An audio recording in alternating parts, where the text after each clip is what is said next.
New Transportation Secretary Sean Duffy.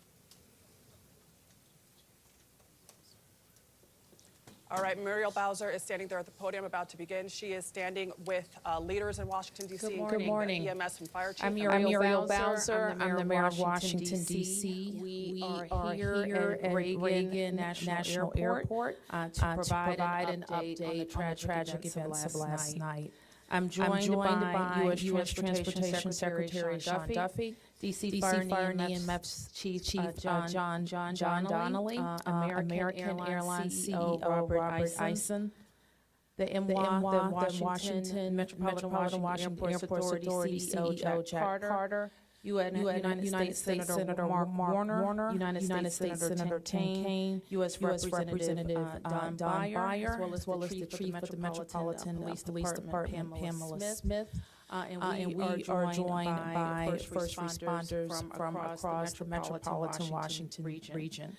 I speak for all of us when I say, and certainly all Washingtonians, how very sad we are for American Airlines, for the United States Department of Defense, and for all Americans for the loss of life that happened with the collision of these aircrafts. We know that includes families from across our region, as well as in Kansas and across the country. This morning, we all share in a profound sense of grief. I do want to thank the first responders who acted quickly last night, who ran towards danger, went into a very frigid river, and have worked throughout the night. Chief Donnelly reported in last night's briefing that we have a strong mutual aid agreement in our region, and those teams have worked together throughout the night in really tough and heartbreaking conditions. And we should all thank them for their heroic efforts. So we'll have several updates today. I'm first going to turn to the Secretary of Transportation, Sean Duffy, and then you will hear directly from Chief John Donnelly with a situational update. Thank you, Mayor. Again, Sean Duffy here, Secretary of Transportation.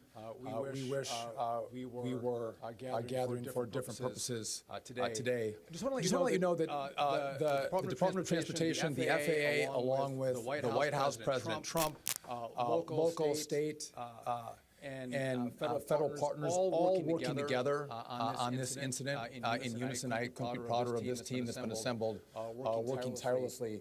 Mayor, I want to thank you specifically for your work. A few details I'd like to give all of you. And some of you reported this, but last night, if you live in the D.C. area, you would know that this was a clear night last night. The helicopter was in a standard pattern. If you live in the D.C. area, you'll see helicopters up and down the river. This flight pattern is seen oftentimes when you live in D.C. This was a standard flight pattern last night as well. The American Airline flight coming into land was in a standard flight pattern as it was coming into DCA. So this was not unusual with a military aircraft flying the river and aircraft landing at DCA. And again, if you live in the area, you'll see that frequently with those two aircraft working together. As many of you reported, we have located the two aircrafts. The fuselage of the American Airline plane was inverted. It's been located in 3 different sections. It's in about waist-deep water, so that recovery is going to go on today.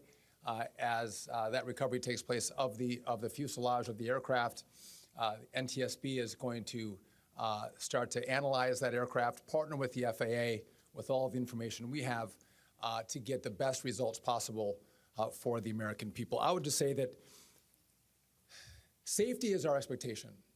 Everyone who flies in American skies expects that we fly safely, that when you depart an airport, you get to your destination. That didn't happen last night.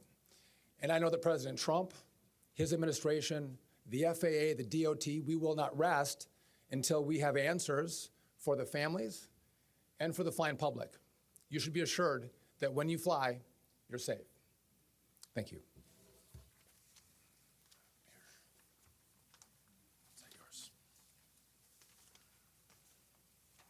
Thank you, Secretary. Thank you, Mayor. I'm joined today with Fire Chief Bonnet from the Metropolitan Washington Airports Authority, and I'm John Donnelly, Chief of the District of Columbia Fire and EMS Department. Last night at 8:48, the control tower sounded an alert, which alerts responders to respond to a report of an aircraft crash on or near the airport. That sets off an immediate response from the Airport Authority Fire Department, from the District of Columbia and Metropolitan Harbor Patrol fireboats and other fireboats on the river in order to support that type of operation. Very quickly, this call escalated. It became apparent, the responders realized that they had a plane crash and immediately escalated to a response that ultimately included about 300 people last night. These responders found extremely frigid conditions. They found heavy wind. They found ice on the water, and they operated all night in those conditions. I'd like to take a moment to acknowledge the agencies that responded in addition to DC Fire and EMS and the Metropolitan Washington Airports Authority: Montgomery County Fire Department, the Prince George's County Fire Department, the Charles County Fire Department, the Baltimore County Police Department, the Anne Arundel County Fire Department, the Alexandria Fire Department, the Arlington County Fire Department, the Fairfax Fire Department, the Prince William Fire Department, the Baltimore City Police Department, the Maryland State Police, the Maryland Natural Resources Police, the Department of Defense, the Joint Base in Bowling Fire Department and the staff there, the U.S. Army, the U.S. Coast Guard, the United States Park Police, the Metropolitan Police Department, the FBI, and the NTSB. Despite all those efforts, we are now at a point where we are switching from a rescue operation to a recovery operation. At this point, we don't believe there are any survivors from this accident, and we have recovered 27 people from the plane and 1 from the helicopter.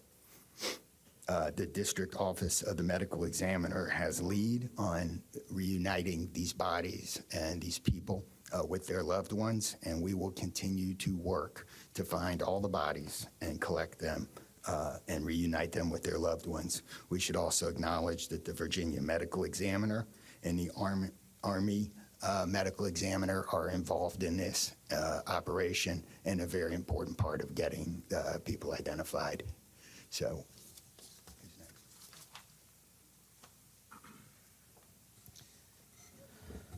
Our hearts are certainly with all of the crew in American Airlines, and we'll hear from CEO Isom. Thank you, Mayor. Good morning. I'm Robert Isom, the CEO of American Airlines. I want to express my sincere condolences for the accident that happened at DCA last night. We're absolutely heartbroken for the family and loved ones of the passengers and crew members, and also for those that were on the military aircraft. Our focus right now is doing everything that we can to support all of those involved and also the PSA Airlines team. This is devastating. We are all hurting incredibly.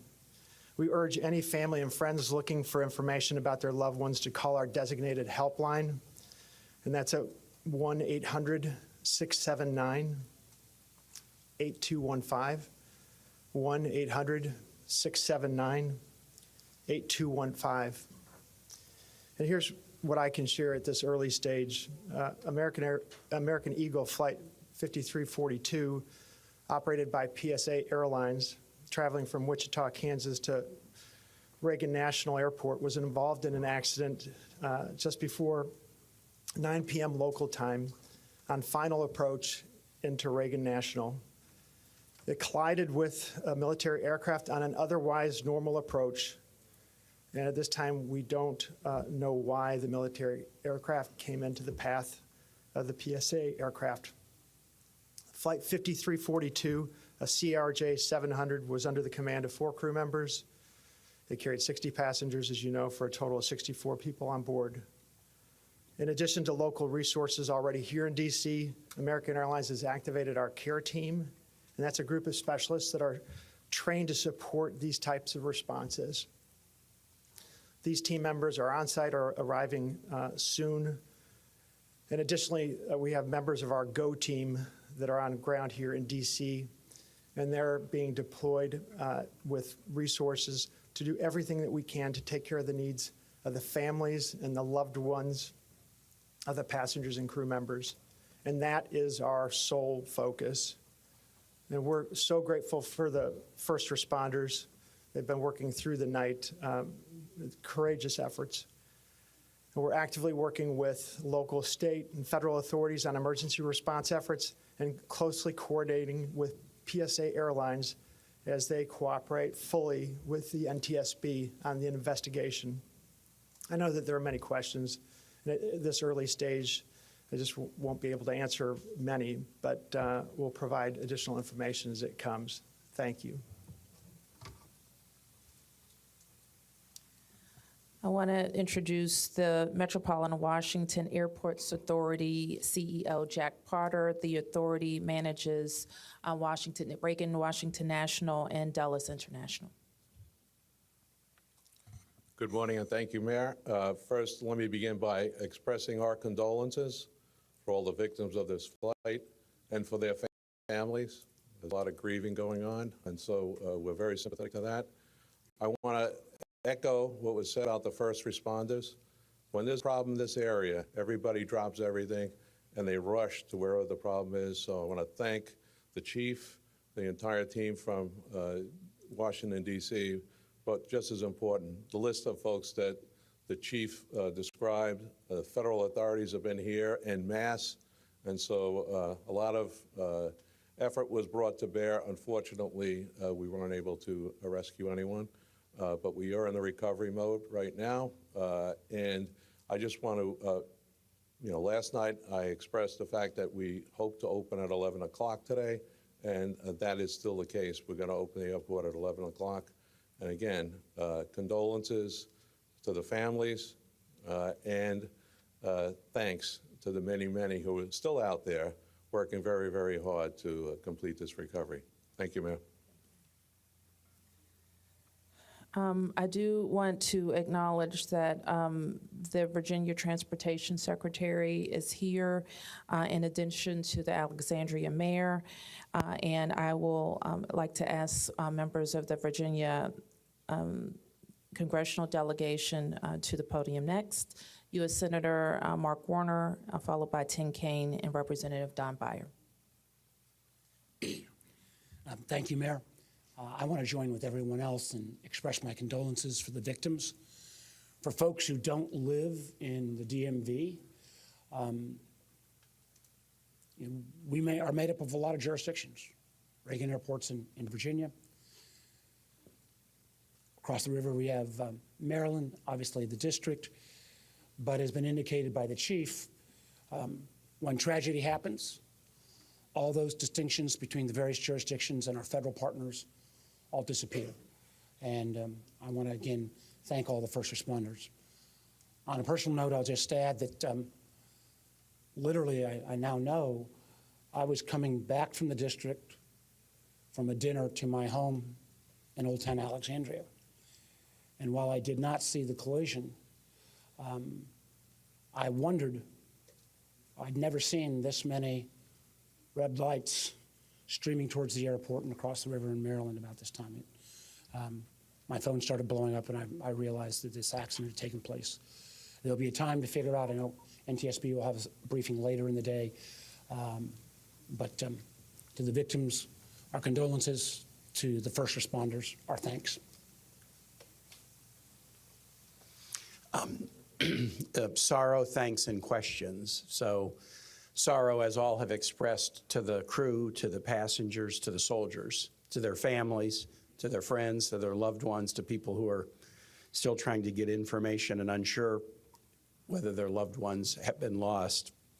We offer our profound condolences to them and our sorrow for this tragedy.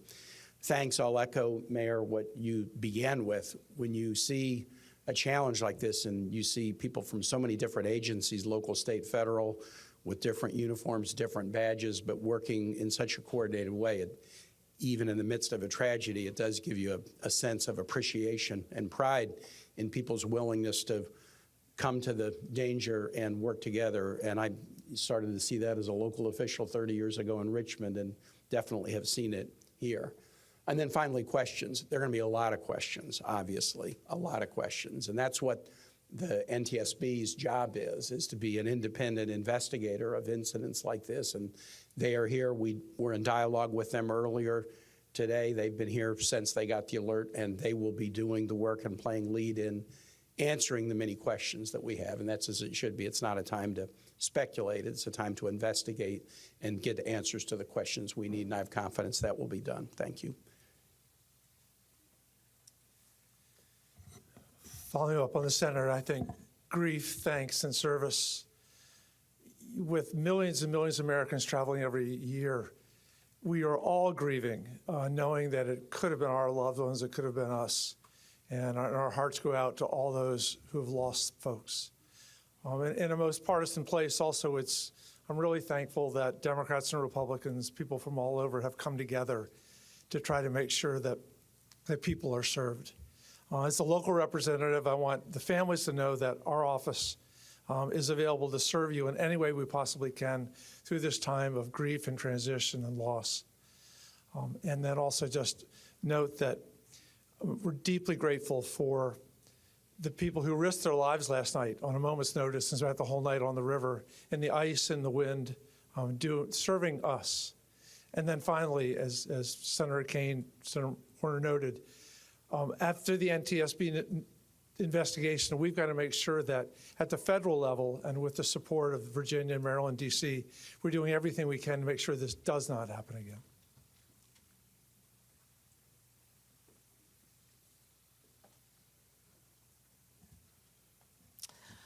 So with that, it's been said already that the National Transportation Safety Board becomes the lead agency in the investigation.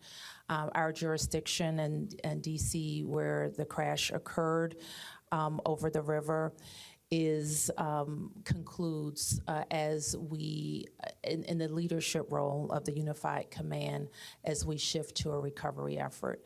We expect the National Transportation Safety Board to provide briefings to the press later in the day. So at this point, we can take a few questions. Yes?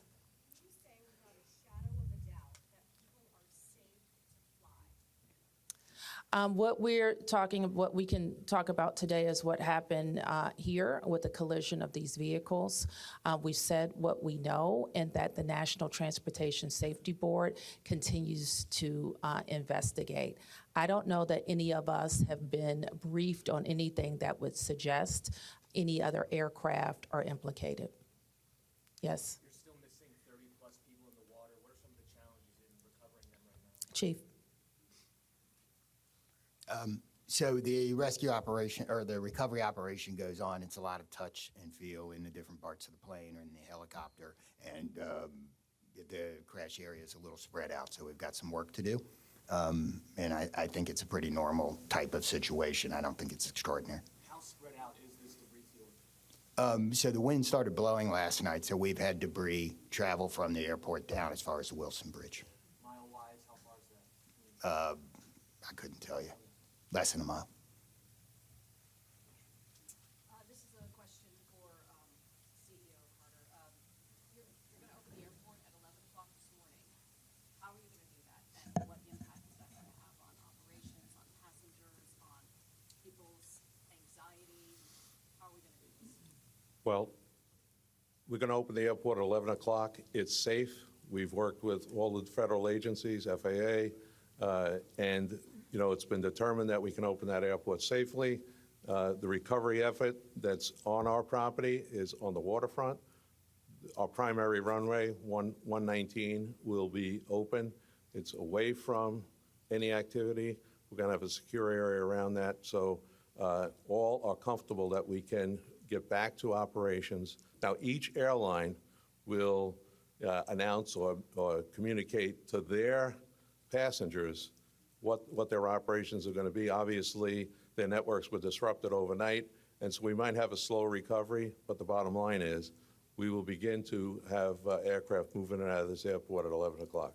Okay, so 1, 2, 3. Has the flight recorder been recovered, the black box at all?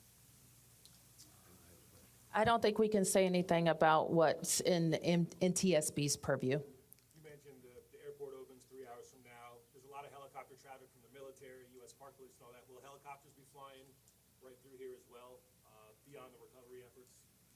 I don't know the answer to that. Jack, do you have anything to add? We don't have anything to add about that. Yes.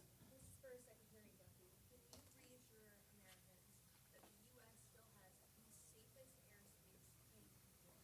So the question is, can I guarantee the American flying public that the United States has the most safe and secure airspace in the world? And the answer to that is absolutely, yes, we do. We have early indicators of what happened here, and I will tell you with complete confidence, we have the safest airspace in the world. What's next? When it comes to informing these families who tragically lost their loved ones, what does that look like so far? Have any of them been informed?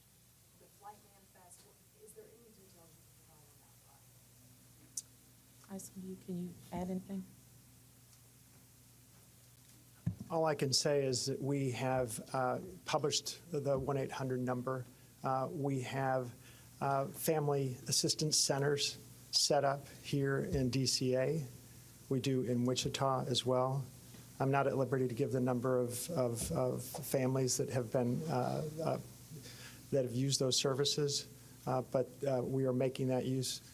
We have over 100 team members that are either here or on their way that are specially trained to work with family members, handle travel arrangements, hotel arrangements, incidentals, to make sure that we're taking care of people in any way that they can, as you know, as our teams are hurting and suffering, and as our passengers and their families need assistance. We're doing everything we can. I don't have any more information on that right now. Chief Donnelly, can I ask you to describe the next phase of the investigation? How confident are you that you'll be able to recover all 67 of these bodies? And can you speak to some of the debris that's also being pulled out of the river? We understand there are some suitcases, some other things that have been pulled out from the river. And I would like to ask anyone here, perhaps the Transportation Secretary or Mr. Eisen, if we know anything about these victims, age ranges, nationalities, anything like that. So the next phase of this operation is going to be led by the NTSB. All of us are working together, though, to search the area and to find the victims. I'm confident that we will do that, and that will take us a little bit of time, though. It may involve some more equipment. As far as the things being collected, I don't have personal knowledge. I know that we have been collecting debris that you would expect to see from a plane. Anything about the victims?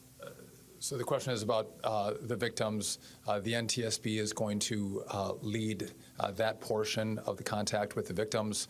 I believe American is going to be involved with that as well, and so will the FAA and the Department of Transportation. Secretary Duffy, we're going to take some questions over here. 1, 2, 3, 4. For Secretary Duffy, the flight path that the helicopter was on, is that a common flight path, and is it normal for helicopters to get clearance to cut across busy approach paths? So I don't know if you all could hear the question. It's a question about the flight path of the helicopter. I don't want to go into too much detail about the information we have from the FAA, but obviously it is not standard to have aircraft collide. I want to be clear on that. But prior to the collision, the flight paths that were being flown from the military and from American, that was not unusual for what happens in the DC airspace. And as this investigation moves forward, we will be able to provide more information to you about the details of that statement. I wanted to follow up on that question regarding the flight path, because you said it's standard. So can you speak to the conversations with air traffic control? Were there blind spots here? So the question is, were there blind spots with air traffic control? I don't want to make statements about that. I don't lead into that answer. But again, I think whether it was air traffic control, whether it was military aircraft, helicopters, or the American flight, everything was standard in the lead up to the crash. Now, obviously, something happened here. You'll get more information and more details as this investigation moves forward. We'll learn what happened. But again, those who live in the D.C. area, we see military helicopters fly up and down the river. It's a standard path that they fly. They're used to aircraft landing at DCA, and there's a procedure in place because this happens every day. Something went wrong here. I look forward to the time and point when we can give you that information, but I don't want to comment on that right now.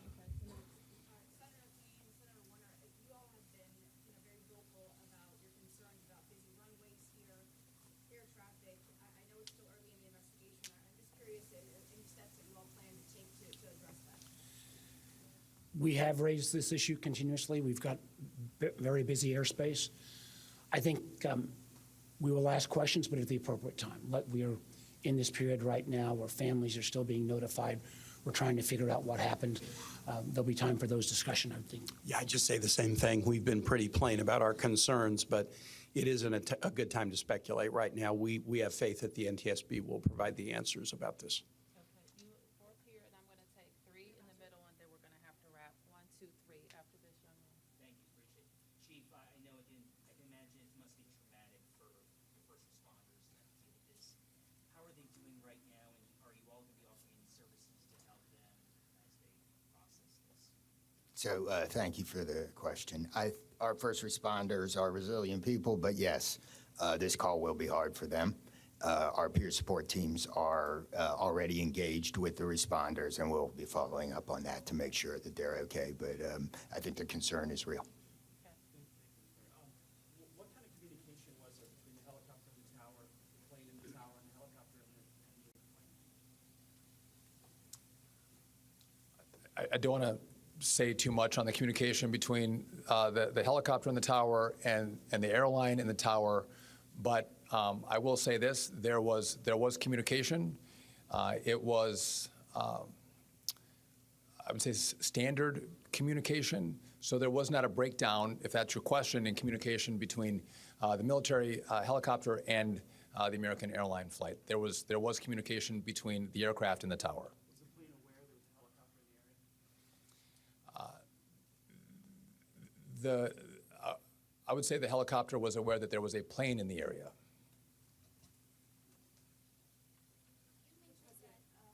So the president, you said yesterday that he called to the briefing room. Has he returned to the briefing room since then? Have you spoken?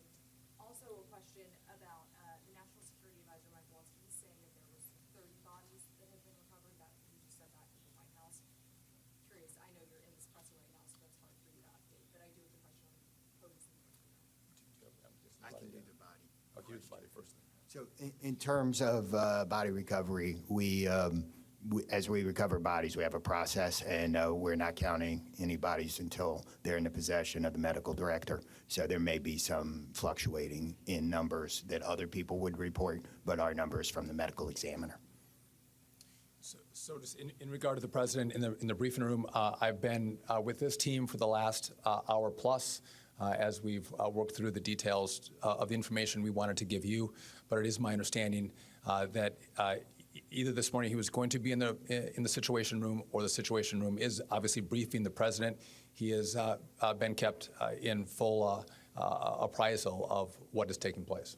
Okay, last two, you and you ma'am, first. You mentioned that the aircraft were on a standard flight pattern. Just curious, when the airport opens at 11 today, will planes be on that flight pattern again, or are they being directed to fly a different way?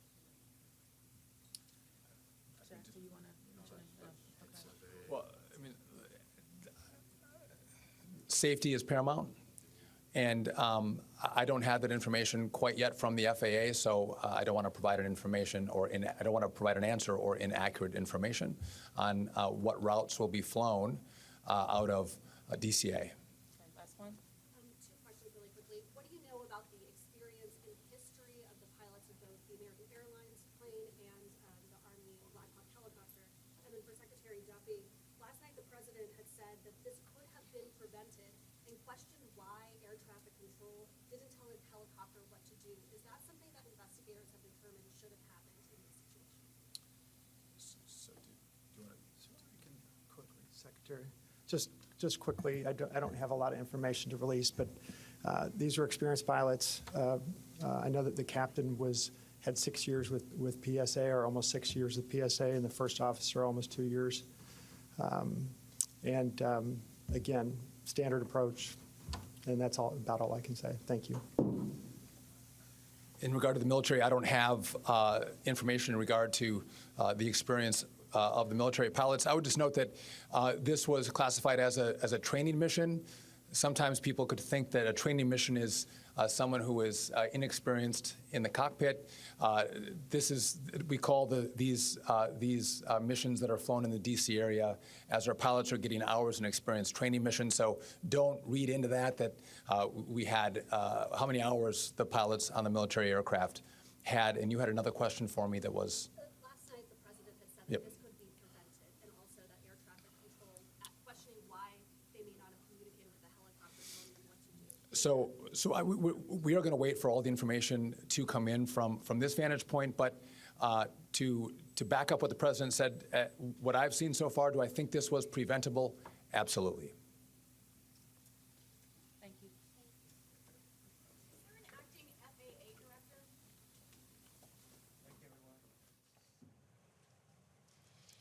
All right, you just heard in a news conference that the search for the victims of that deadly midair collision has now turned from a rescue operation to a recovery operation. The D.C. Fire and EMS chief says he does not believe there are any survivors. According to what we just heard, he said 27 bodies have been recovered from people who were on the plane and 1 body from someone on the helicopter. And you know that news just has to be absolutely devastating for those families who have been waiting for information about their loved ones. And in fact, American Airlines has given out this number. It is 1-800-679-8215. Again, 1-800-679-8215. If you believe you had a loved one on board that flight, please give that number a call. Our coverage of this disaster will continue on CBS Mornings, your local news, and on our streaming channel, CBS News 24/7. Many of you now will return to CBS Mornings. This has been a CBS News Special Report.